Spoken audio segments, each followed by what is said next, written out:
All right, good morning, everybody. As we're here to take a look at everything that went down yesterday in the first day of the NBA playoffs. It was incredibly exciting. Four really good games, or at least four good matchups. I don't think all four of them were actually good games, but I think two of them were really great games, especially that nightcap between the Pelicans and the Trailblazers, as half of the 8 first-round matchups got started yesterday. And I was watching basketball all day. It was a lot of fun. Then, of course, the remaining 4 matchups start today. But just kind of going to go through each game and just kind of give my general take of what happened, as we're now at least a game in 4 of those series. But the day started off with the Spurs and the Warriors, which is a rematch of the conference finals of last year. Of course, that series was kind of as an asterisk next to it. It was a Warriors sweep, but Kawhi Leonard was, of course, injured in game 1. Then that is an injury to which he has not recovered from, as he is not playing in this series. He's only played 9 games this year. We've talked about that, certainly a decent amount. So the Spurs pretty shorthanded going into the series, and there are a lot of question marks about the Golden State Warriors and how they'd be able to recover from their last month of the regular season, in which they were under 500. But if yesterday was any indication of how they've reacted, it's that they are just fine, even without Stephen Curry. Kevin Durant, 24 points, 8 rebounds, 7 assists.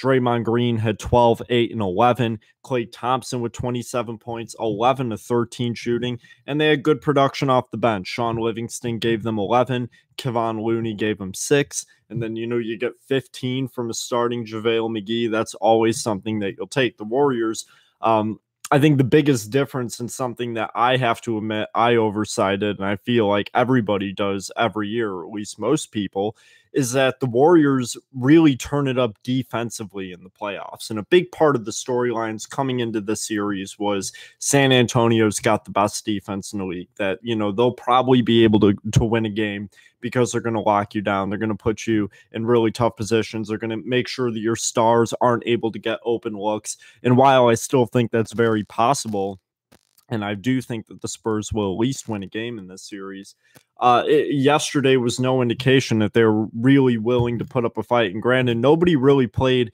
significant minutes. Greg Popovich went with a really, really heavy rotation with who he played yesterday. So I don't really know if the Spurs are going to go with a tighter rotation the upcoming games, but Patty Mills played more than everybody else, and it was 26 minutes and 40 seconds. So, I mean, even though the game ended up being a blowout by the time the second half got around, you still had 35 minutes of Klay Thompson and nearly 34 minutes of Draymond Green. So I think that Greg Popovich may try to address that, as maybe you're going to see 30 plus minutes at least from LaMarcus Aldridge in that next game. And I think that that's almost necessary. And I think you got to see more of that starting lineup. He rolled with Patty Mills, Marcus Aldridge, Dejounte Murray, Danny Green, and Kyle Anderson. I mean, you have to have faith in that starting group. So it'll be interesting to see how he works everybody else in rotation. But the Spurs did not really look like they are going to be able to hang with the Warriors after that game, at least. Of course, that's something that you can never count Greg Popovich and that team out from doing. But it certainly did not look like that was going to be a competitive series if we're going to take it off of what happened in one game. Game 2 was very entertaining between the Wizards and the Raptors. Ties and lead changes throughout. Toronto ended up taking control of the game in the second half, and more specifically late in the fourth quarter. They won 114-106, finally winning that elusive game 1 of a playoff series at home. But the Wizards, healthy, of everybody back, and speaking of tight rotations, is really what they went with yesterday. 10 guys playing, but really it was just their starting lineup and Mike Scott. Kelly Oubre only got 16 minutes, a lot of Bradley Beal and a lot of John Wall, of course. And how about John Wall? 23 points, 3 rebounds, 15 assists, which, by the way, was not the highest assist total of the night yesterday. 4 steals and 2 blocks. You probably got to get more out of Bradley Beal with 19 points. And I think just looking at the box score and also remembering the game yesterday, the Wizards didn't really shoot bad from the field. They're 47%, 38% from 3. Certainly shot well enough to win a basketball game, and that they just had some defensive lapses and some foul trouble later on.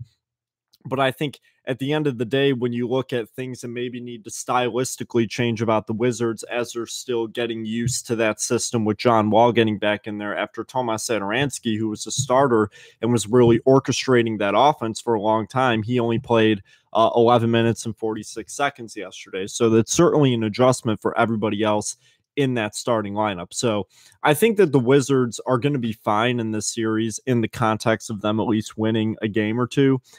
Because I think they really did look good yesterday. I think you saw a lot of the John Wall that we've seen in years past and even earlier this year when, before he got injured a million times.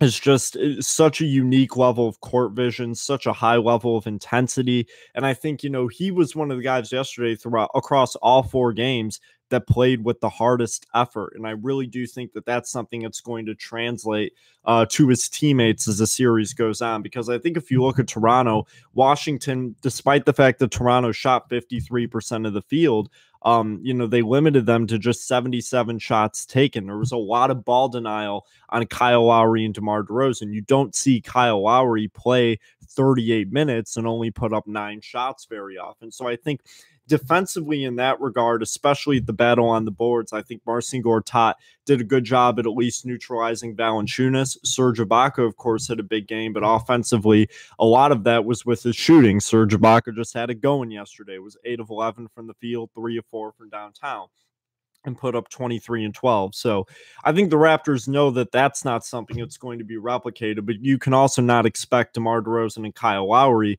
to combine for 28 points. And while, you get 18 from DeLon Wright off the bench, you get 12 from CJ Miles, you are really going to have to expect, if you're Scott Brooks and the Washington Wizards, a lot more offensive aggression by Kyle Lowry and DeMar DeRozan, that they're going to be seeing the ball more and taking more shots. And even if it almost goes to the type of team that they were in years past, where there's a lot of isolation between the two, I think you're still going to see ball movement. They still have enough weapons to space the floor out and create open looks for shooters. So I think they'll be fine. I think Toronto's in good position to win game 2, but I certainly think Washington has some things to be happy about. They definitely did a lot of things well. And if they can continue to execute really good ball denial on Lowry and DeRozan, they're putting themselves in a really good spot to, maybe steal game 2 in Toronto, and then you come back home, and then who knows what happens when you have a tied series and then the next 2 games at home. So certainly something to look at for the Wizards, but I think that was a really entertaining game and should be a really entertaining series. The third of the 4 games yesterday was one between the Philadelphia 76ers and Miami Heat. Of course, the Sixers garnering a lot of storylines, a lot of media attention, revolving around their 16-game winning streak to end the year. A lot of that being done without Joel Embiid, and they had a bit of a slow start yesterday in the first quarter. Miami Heat came out certainly playing really well, got a huge performance from Kelly Olynyk off the bench, but the Sixers just took absolute control in the second half, scored 74 points in the third and fourth quarter. They won 130-103. And while the Heat were in the game up until midway through the third quarter, Philadelphia, I think, really won this game on the defensive end. I think offensively, they were getting big contributions from, of course, Marco Bellinelli and Ersan Ilyasova. That European connection off the bench combined 7 of 11 from downtown yesterday, and also combined for 16 total field goals. They saw themselves a lot of playing time. And of course, JJ Redick leading all scores with 28 points helps as well. Got a lot of good play off Ben Simmons, who had 14 assists. But this was really something that was done on the defensive end. Sixers come up with 9 steals and 5 blocks, a lot of them coming in really, really crucial situations. And it was really just aggressive defense on that starting lineup. I mean, the Miami Heat are a very good defensive team, so they had a big defensive lapse yesterday as far as them allowing 130 points even to this team that is red hot. I think that, the Heat kind of just weren't ready for that kind of energy and intensity out of the gate. And I think some people, including myself, would not have been surprised if Philadelphia would have lost yesterday, just because of the intense amount of pressure that you have. You're hosting game one of a first round playoff series. They haven't been to the playoffs since 2012. There's a lot of expectations all of a sudden because of how they played to finish the year. They're playing a team with an experienced coach with a lot of experienced players, and it didn't phase them once. And that to me was really impressive. And I think reinstores faith in the Sixers for a lot of people because they really, really looked legitimate last night. And I mean, on both ends of the floor, but how they were running the fast break was also just incredibly impressive. I mean, you're looking at very few dribbles to cross the floor. Ben Simmons is showing off his freakishly athletic ability at all stages of the game last night. And in 34 minutes, having 17, 9, and 14, just a rebound short of a triple-double. And yeah, I mean, they had everything firing on all cylinders last night. I don't think that's going to always happen. The Sixers are not going to shoot 64.3% from three. The Heat made 12 of 26, and they were still blown out on 3-point shooting. So if there's anything to look forward to, if you're the Miami Heat, outside of JJ Redick, who you can expect to drill shots pretty much any night of the week, you can't really expect that out of Robert Covington or Dario Saric or even Bellinelli and Ilyasova on a consistent basis. So I think that'll be the primary focus of Erik Spoelstra, is how are we going to limit the 3-point shooting of this team? Because a lot of it was just engineered by outstanding playmaking from Ben Simmons. So it's going to be a lot of learning how to check Simmons, along with just making sure that when the floor is spaced out, that they're able to effectively guard Philly's array of 3-point shooters. Because if they don't, it may be a pretty quick series for the Miami Heat. And then the fourth game last night was the most exciting between the New Orleans Pelicans and the Portland Trail Blazers. The Pelicans were in control the whole way out. They went into halftime with a 9-point lead, ended up making that a 12-point lead heading into the fourth quarter, led by as many as 16 at one point. And then Portland came storming back. They outscored New Orleans by 10 in the fourth quarter.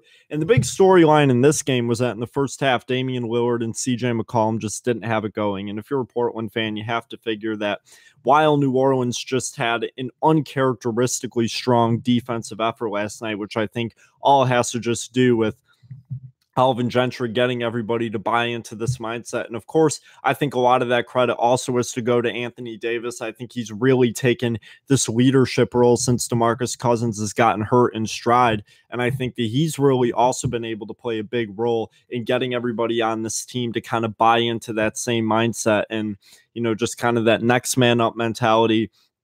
Don't worry about what the numbers of the regular season or what pundits are saying. Just go out there and show effort. And to me, last night, the Pelicans, out of the 8 teams that played yesterday, by far exhibited the most effort.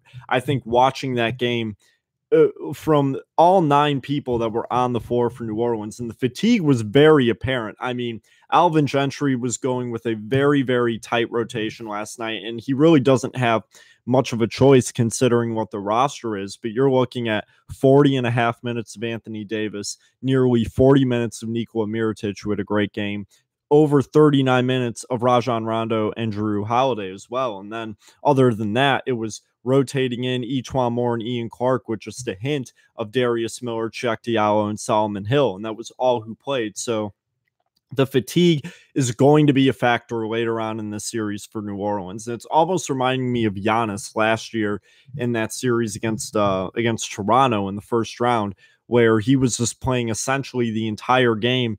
And by the time it was game 6 in the fourth quarter, when Milwaukee was trying to hang on, he was just out of gas. And I think with this New Orleans team, it's reasonable to be afraid of that because of how much is going to be required of Anthony Davis in order for them to win the series. So that's why I think it's really, really important that they got this first game in Portland, because I think it's probably not all that likely that they're going to be able to win another game in Portland. But Anthony Davis and Rajon Rondo combined to just have insane performances. I mean, you're looking at 35 points, 14 rebounds, an assist, 2 steals, and 4 blocks from Davis. Rondo had 17 assists to go with 8 rebounds, a steal, and 6 points. Just vintage playoff Rondo. And just some of the highest basketball IQ plays that I've seen in recent memory happen last night from him. And I think really the win was sealed in this game for New Orleans by Jrue Holiday, who came up with two big defensive plays in the final minute. And he has really been overlooked as a defender, I think, for his whole career. This year, he's finally been getting that recognition as an all-NBA level defender. And I think last night he proved why he's in that conversation. This is a team that as a unit is not really strong defensively, but when you have Jrue Holiday and Anthony Davis, two individually very strong defensive players, they can make big plays when it matters. And when Portland needed to make something happen in the last minute of the fourth quarter on multiple possessions, Jrue Holiday said no multiple times. And while I think a lot of that has to do with what I think was bad play calling by Terry Stotts, I don't understand, especially at the end of the game.